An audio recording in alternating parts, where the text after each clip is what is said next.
Welcome to KSK TV news. ముందుగా వార్తల్లోని వివరాలను చూద్దాం.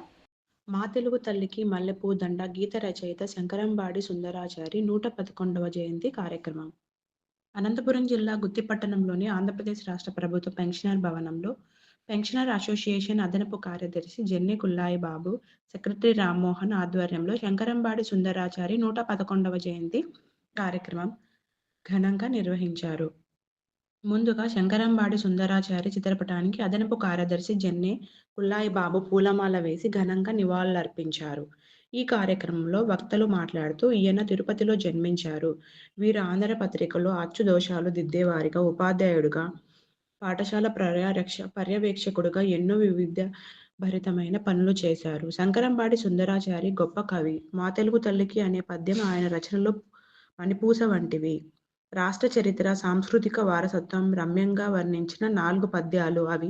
ఆంధ్రప్రదేశ్ ప్రభుత్వం ఆ గీతాన్ని రాష్ట్ర గీతంగా గుర్తించి గౌరవించింది. శంకరంబాడి సుందరాచారి శ్రీ వెంకటేశ్వర విశ్వవిద్యాలయం ప్రసన్న కవి అని గౌరవించింది. ఆయనను భావకవి అని, అహంభావ కవి అని కూడా అనేవారు.